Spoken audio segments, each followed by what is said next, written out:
Hi there, guys. Today's topic will be chapter 32 of A Handbook of Life.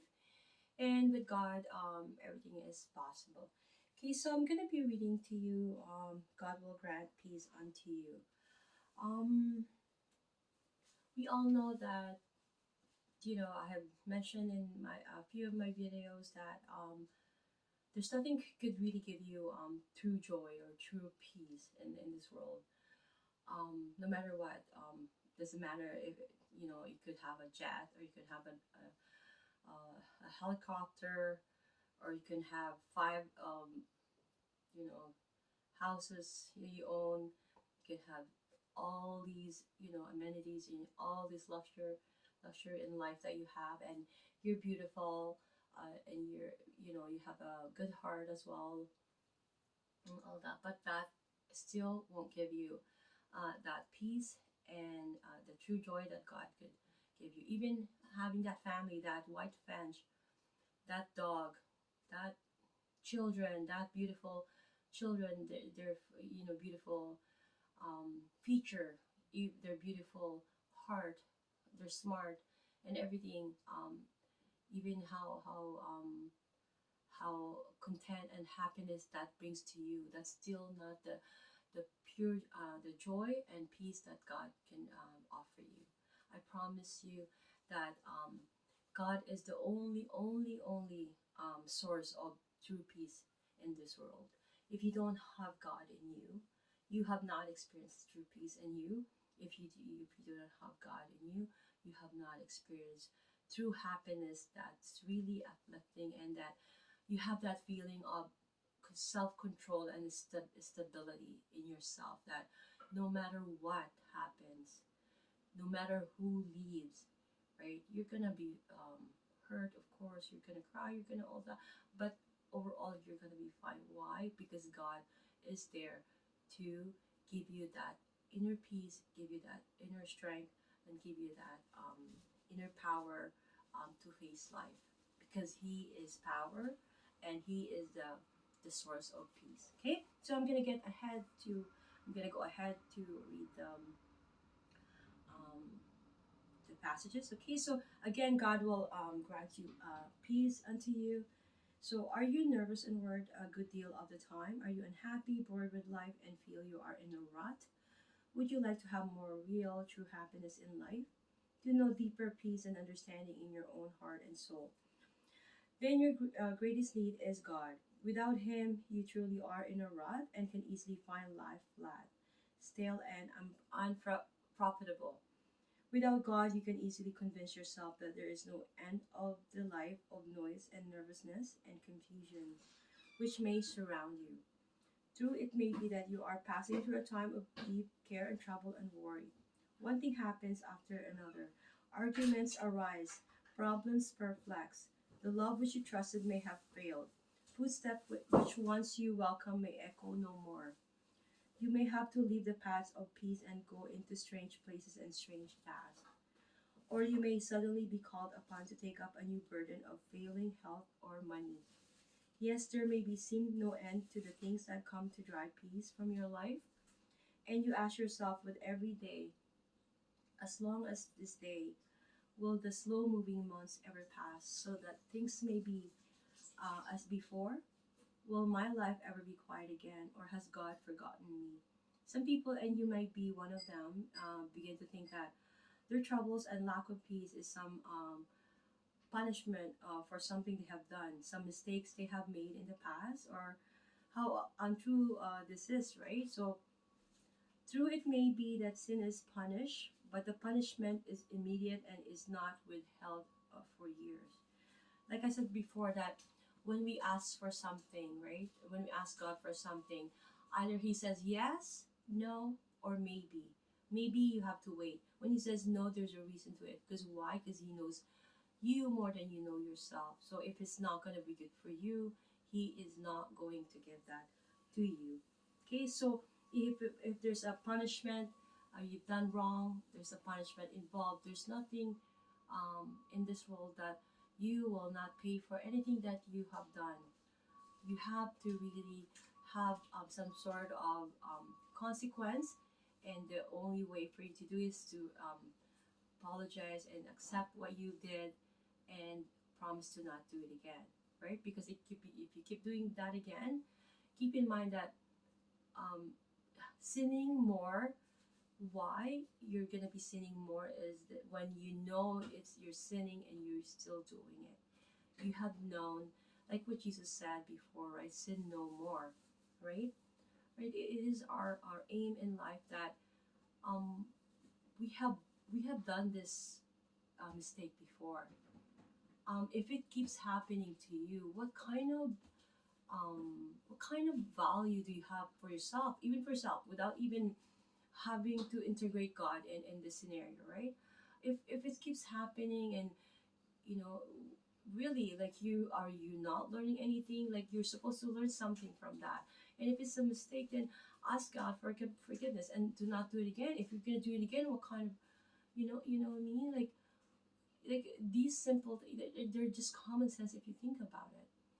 But I know that in the Bible there's like it's hard to learn. Me myself too. That's why, like I said, I wanted to document them because there's some um, wordings that are really really hard to understand, and I myself wouldn't. I'm not one of those preacher, and I have some of my favorites that I listen to, but um, they know numbers.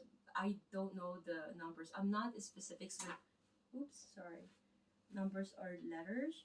Like I'm not really specific. I know how it works, but even with the body, if you ask me, but I wouldn't know if you were to ask me in terms of numbering, right? I would probably know the normal temperature of a body, or I would know what's how many liters that we pump, of blood, all that sort, right? We pump up 5 liters a day, our heart pumps that 5 liters per day. So those things I probably know the norm, like the basis. There's a basis in our body function, but specifics I wouldn't know. So when it comes to the parables or passages in the Bible, the verses, I wouldn't know exact numbers, and I have to admit I'm very forgetful. So I have to really want to learn that. I wanted to be so efficient in that. It's my desire, one of my desire to be able to read it without having to miscomprehend it for that matter, right? Or whatever for whatever reasoning, as long as I'm not misleading other people. That's all I care. If it's my mistake, then I had to say it's my mistake, okay, and not do it again. Okay, so you ask yourself, will every day be as long as this day? Will the slow moving? Okay, I'm just gonna go ahead with it. The slow moving months ever pass so that things may be before? Will my life ever be quiet again, or has God forgotten me? I haven't read this again. I need the marker. Some people, and you may be one of them, begin to think that their troubles and lack of peace is some punishment for something they have done. Like I said, true, it may be that sin is punished, but the punishment is immediate. And I said, it is not withheld for years. Even if the sinner is not punished outwardly, he is punished in the depths of his heart. This is the dread knowledge which every sinner learns, right? So when you're sinning, it's you really having that dreadness in your heart, and that you're into that darkness that you cannot longer come out and get into the light. That feeling of that, and you don't no longer have that peace that you should have as a child of God, right? And it's really important for you to have that because it's one of his if you work for a company, like you wanted to get those perks. It's one of the perks of life is to have that peace, that you have that self control whenever whatever you go, whatever happens, whatever situation may count, right? You have that whatever life throws at you, you are in self control, you are at peace, right? So I'm gonna go ahead and read again to my passage because um, sometimes I keep throwing ad libs. I don't know how the best word for it is because of what I have experienced in life, what I've learned or researched on my own. I'm just adding it here because I don't want you guys to acquire the book and say, okay, well, I didn't see that here. I was just adding sometimes from what I know, what I have learned, what I've researched, and adding on onto here. So in case you do not see that here, or if I made a mistake, I reread it or I read different chapters, my apologies. I'm just a human. Okay? So God does not ask you what mistake you may have made. He knows them. He does not ask you for a list of your sins. He knows them too. Trust me, he knows them. You might be in denial of those sins sometimes, but he does know them. All of them. So the only thing God asks is what you have done with your body, your mind, your spirit in the service of his children. A minister was called to see a very sick child who was worn herself out nursing her sister who had been very ill. If I should die, will I go to heaven? Asked the girl. I am sure you will, replied the minister. But God does not know my name. How will he know me? My dear, said the minister, how? He does not need to know your name. Show him your hands. Yes, show God your hands. If they are hands which has comforted and helped others, then he will grant his peace unto you. That's powerful. So he knows what you have done. You know, what have you have done to help others, and it's really important that he knows what you're doing. Even what you're just shoveling the snow, like, you know, um, because you don't want your family to slip, or you're just, I don't know, doing random just out of like there's a purpose, right? So an old man was going along a lonely highway and came at evening to a deep wide chasm through which flowed a raging torrent. When he was safe on the other side, he turned and built a bridge. A fellow traveler said to him, old man, you are wasting your time building here. You will never pass this way again. Why are you building this bridge? The old man lifted his fine old head and looked with eyes of peace into the eyes of the traveler. My son, he said, along the road we have walked today is a young couple. Their feet also must pass this way. That river, which was deep and dangerous for me, will be twice as dangerous for them. Yet they too must cross. Good friend, I am building a bridge for them. Jesus himself walked a road which was dangerous and stony all the way. Although peace was in himself and through him, it was far it was far from peace which surrounded him. Yet he has turned and built a bridge for you. As you look backward, you can see that so many of those who trod the road before you have crossed by that bridge and are now resting in peace on the other side. What a comfort to know that Jesus built a bridge for you. For surely you know men and women whose lives are steady, happy, and content, even though they have had fully as much noise and trouble and confusion as you have had. But almost always you will find that they have been people with faith, people who turn that faith into prayer. They have consecrated some part of every day to thoughts of God. They have opened some parts of their bodies and souls each day to the divine peace of God that it flow into them. A blind woman whose face was radiant with inner joy and peace once said, it is easy to believe in God and his peace when you live with him in the dark. Right? That's a I'm gonna repeat that, okay? It is easy to believe in God and his peace when you live alone with him in the dark. Alone with God, happily for you, not in the dark, but in the light, you can live there. You can pray for God's peace. Oh, if you only knew how easy it was there for you to take. There was a woman who bought a steamship ticket from Boston to New Orleans. The cost of her ticket was so high that she brought along a case of crackers and packages of cheese, feeling she could not afford the meals on the boat. All through the voyage, she lived on the crackers and cheese. On the last day of the trip, she decided to have one good warm dinner. When she offered to pay for the dinner, she was told that the meals have been included in the price of the ticket. Are you living on a meager diet of the cracker and cheese of life when you could dine from God's abundance? Are you traveling on the ticket to the port of peace, which God so freely gives? See, what I'm saying here is like, why are you not taking advantage to take that privilege of being a God's children? Like, I want that peace. Why wouldn't you? Right? It's so amazing to have peace. It's a different piece of others. Like, you don't even care of what assumptions. You have inner peace in you. So the price is free. It is the secret of peace. If you want peace, hand all your fears and nervousness and worry over to God. Do not let them accumulate in your mind. Do not wait until they accumulate until the night or the Sunday. Do not wait until the day or the week is done to your cares over to God.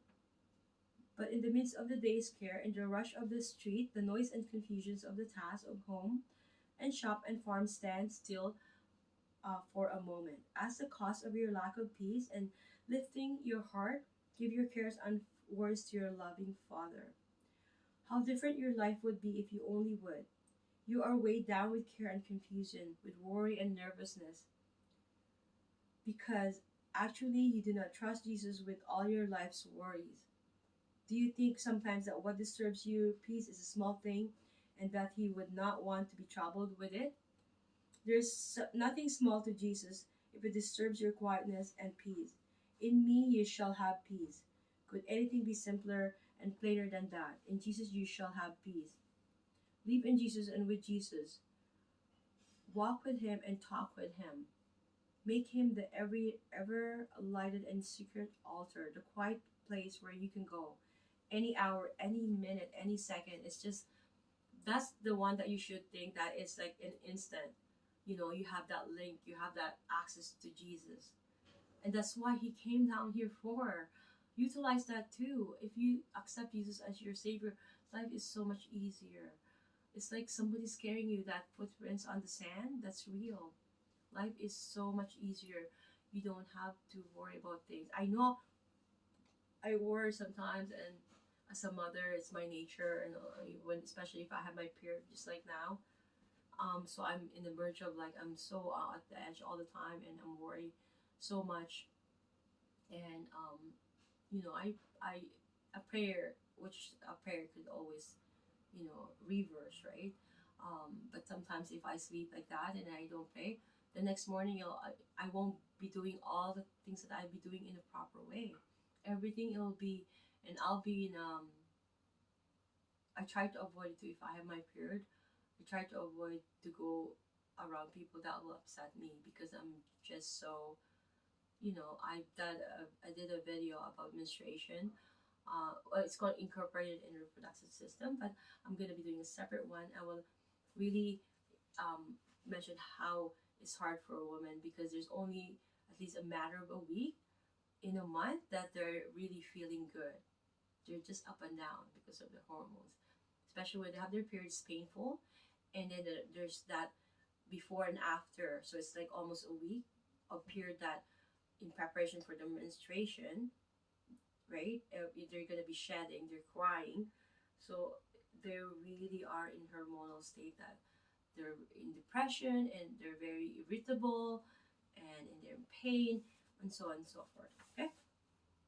Um, so at this means rest, relax in the peace of God, relax your body, by going to a quiet place, but more than that, relax your mind and spirit, let God in. Let go of your cares. Say, at least I shall not worry during these moments when I meditate and relax. Look upon your life not as a life of a moment or of a year. Look upon your life as something eternal, which it is, right? If you live with Jesus in that way, nothing can disturb you, nothing can touch you.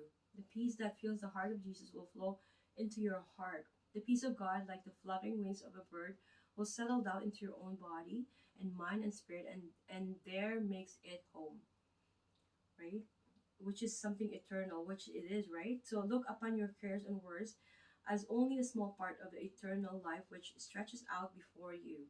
Before your life, if you really and truly have faith in God and in His Word, His promise of eternal life makes our few cares but the tick of a second in the unending hours which God's grace gives us. So if you can only gain this eternal view of your life, much of the pain and unhappiness of your daily life will vanish. What difference the little annoyances of the day or the month of the year when beyond them lies the unending vista of life with God. You may drift for years without God, but you cannot be happy or at ease. Trust me. Without God, you're detaching yourself from the connection with God. You're always gonna be uneasy. I have detached myself for a bit. Um, I was upset about something that really troubled me. I was really hurt by someone who I've never experienced such, right? Um, so I was detached from God. I also detached myself from a lot of things. Um, I didn't want to involve in any coitus. I don't want to get involved with any you know kind of relationship, even thing. I just wanted to be able to focus to regaining my relationship with God more so. And even that, it was hard for me because I was in the dark. And to be honest, like what Joyce Myers would say, I need at least 1,000 of Christian pull me out of that darkness. Anyways, so um, so there comes a time in everyone's life when they need God, and today you need Him more than ever to answer the hundreds of problems which are brought on by the sin and violence in the world today, especially what's happening with the COVID virus. Okay, so God's greatest gift is peace, peace of mind, peace of heart, peace of spirit. To the man or woman with faith in God and love for his fellow man, work is a pleasant thing. Troubles are light as feathers, and evil cannot come near. So you have to remember that. Once you have God, you have Jesus. The your layers, it's like an onion. Your layers of protections are really, really getting thicker and thicker, right? Me, I know because I accepted Jesus. I'm not a full Christian. I know some Christians might watch this and they might question me. I'm sorry. I am just trying to be a Christian. That's why I'm doing this. I am a Roman Catholic, and this heart here is indication that I'm so ready to fall out of that belief because I have no faith in it anymore. I have longed for to be a Christian most of my life. Anyways, I have been involved with Bible study as a kid. I I I already knew things. I know I'm so one of the lucky people in on this earth that I was exposed to all these Bible studies by my aunts, my mom, who was a who owns these Bibles that I'm gonna be reading. It's just gonna be I'm so excited how to properly and read the Bible. I'm gonna be researching first before I get into that, but I'm excited to have um, come to an idea that will help me have those impacted that it's my own search, it's my own research of the word, although I've read it but not I didn't nourish it not fully. So I'm so looking forward to doing that. Okay. um so in me shall have peace, said Jesus. Let yourself live in him and abide in him, and you shall have peace.